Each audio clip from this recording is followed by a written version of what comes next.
Good day, everybody, and welcome to another edition of the Military and Foreign Affairs Network. I am your host, the voice of reason. Today, I wanted to delve into the realm of the Russian attack helicopter and the Russian performance of its attack helicopters in the in the course of the Russian-Ukrainian war. And I want to read to you a document that talks about some of the successes, some of the failures that we're seeing, again, within the scope of specifically the Russian attack helicopters. And this ranges from the Mi-24, Mi-35 Hind to the Mi-28 Havoc and the Ka-52.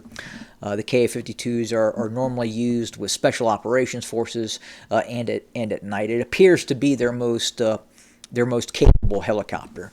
But I'll start into this, and as you can see, I've brought up the military land deployment map of Ukrainian forces.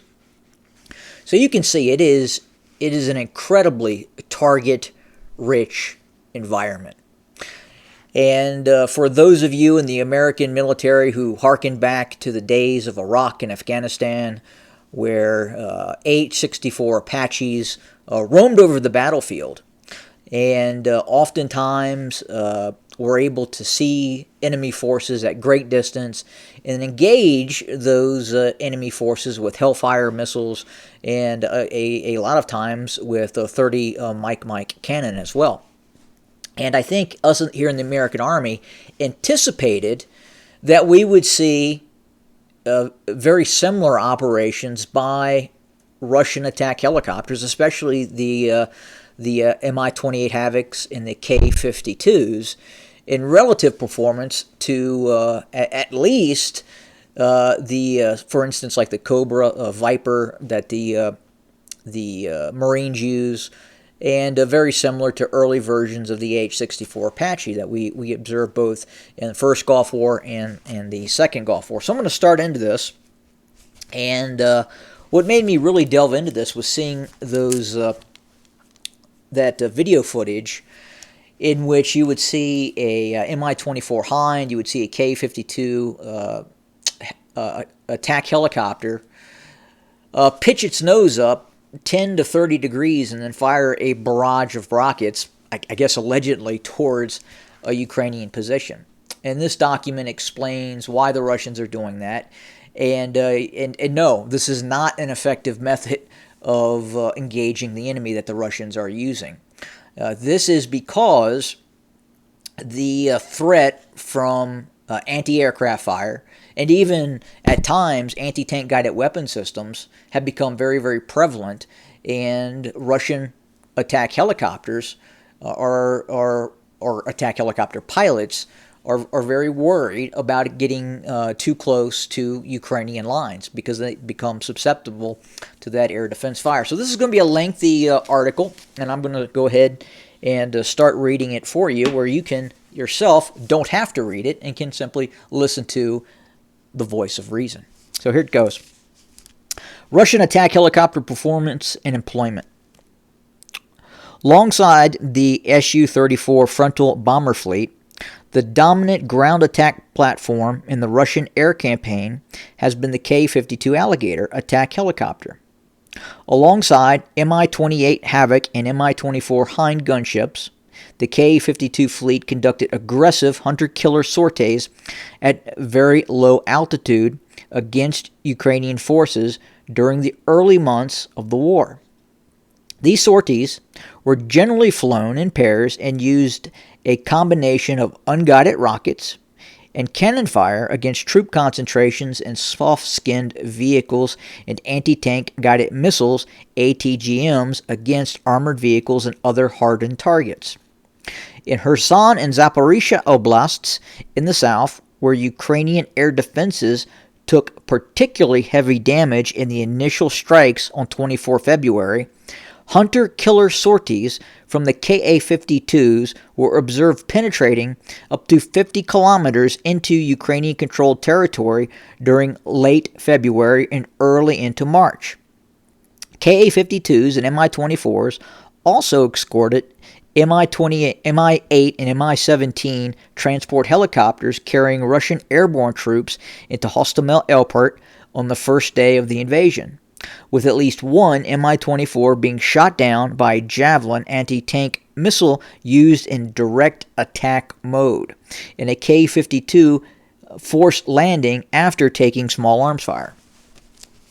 During the battle for Kiev, Mi-24 and Mi-28 gunships operated alongside the K-52 in the hunter-killer role at night, as well as in the daylight. However, typically night operations of this kind have been flown by the Ka-52 fleet due to their superior night vision equipment. It is also likely that the doctrine established role for the K-52 to provide support to Russian Special Operations Forces, including in adverse conditions and at night, meant that a much greater proportion of Ka-52 crew were trained in low-level night operations compared with the Hind and Havoc fleets. However, following the Russian retreat from Kiev in April, penetration distances and the number of hunter-killer sorties began to diminish rapidly across all the gunship fleets. Heavy losses taken during daylight operations, especially among experienced crews, created a dynamic whereby Russian rotary crews became very hesitant to cross Ukrainian front lines from April. Russian helicopter and fixed-wing attack jets, defensive aid suites combining missile approach warning sensors, and countermeasures dispensing programs have functioned reasonably well throughout the conflict, succeeding in decoying many incoming missiles. However, the sheer number of manpads fired at them during penetration sorties ensured that many hits were still scored. Furthermore, at several points during early March and later in Donbass, Russian helicopters failed to disperse flares when engaged by manpads. This suggests that either they have run out already during that sortie, or potentially supply chain issues were forcing crews to fly with their defensive aids suites set to semi-automatic or manual modes to reduce consumption rates at the cost of reduced effectiveness. The British Starstreak and American Javelin anti-tank missile used in direct attack mode have been particularly effective against all Russian helicopters, as they are immune to being decoyed by flares or chaff countermeasures. However, these weapons require a significantly greater level of operator training and are more expensive and scarcer than normal manpads. Javelin has also largely been saved for attacks on Russian tanks. After heavy initial losses, Russian helicopters almost solely engaged in attacks with unguided rockets from behind Russian front lines during the Russian offensive in Donbass between April and July, and in defensive operations against Ukrainian counteroffensives in Kherson and Kharkiv since September. During these indirect rocket attacks, Russian helicopters typically approach a target area while flying at below 200 feet, then pitch up between 15 and 30 degrees and fire S-8 and S-13 unguided rockets in a lofted trajectory against unknown concentrations of Ukrainian forces in General Grid Square. Immediately after firing all their rockets in a salvo, they turn away while dropping countermeasures without crossing their own lines. The accuracy that can be obtained during these tactics is generally poor, sufficient only to force Ukrainian forces in the open to take cover or to fix dug-in units in place until the impacts subside. In Donbass, both Ka-52 and Mi-24 also regularly conduct these indirect attacks at night to keep Ukrainian troops awake. In general, however, Russian helicopters have struggled to conduct low-altitude sorties at night outside the areas of Donbass, occupied by Russian proxy forces since 2014, and thus well known to them. Russian maps of most Ukraine, as provided to all troops,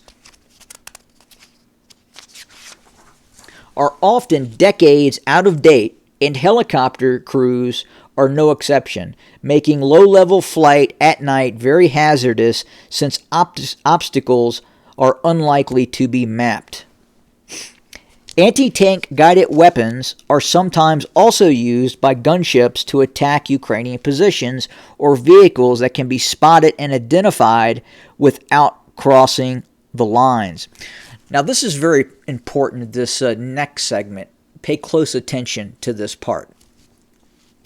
However, Russian gunships face a notable disadvantage when operated in this manner, since they have very poor vibration dampening. This means that the gyro stabilization of internal optics struggles to produce a clear picture at high magnification levels, making acquisition, positive identification, and precise laser or command wire guidance at longer ranges very challenging. This limits the practical range of Russian helicopter-launched anti-tank guided weapons and forces them to expose themselves to potential attack by manpads, Javelin in direct attack mode, and ground-launched ATGMs by firing from close to the front lines. The final penetrating hunter-killer sorties were conducted by Ka-52s in June 2022. And I think that was a pretty good overview of some of the challenges that we're seeing from Russian forces, why we're seeing this very specific tactic that is being used by these helicopter gunships, where they pitch up and fire those volleys. Now, we have seen the Russians effectively use some of their laser-guided and command-guided anti-tank guided weapon systems by helicopters. We have seen new weapons being deployed as well that have been fairly effective. But generally speaking, again, right now, I would have to say that based on what we're seeing within the confines of this conflict, the performance of these Ka-52s, Mi-28s, Mi-24, Mi-35s are probably not as effective as we first thought they were going to be. Now, could that change? Absolutely. And I think we are seeing changes on the battlefield as we speak, especially with the deployment of some of these newer weapon systems in which the pilot controls the attack eye view, much like a Maverick missile. The Russian version of the Maverick fired from a helicopter, but this is a much newer system that also gives the ability to conduct a lock-on after launch. And we're starting to see those weapon systems being employed quite literally as I speak. So I just wanted to go over that, have that discussion. I thought the article was reasonably well manufactured, and I hope you enjoyed it. More to come very, very soon. Have a good day.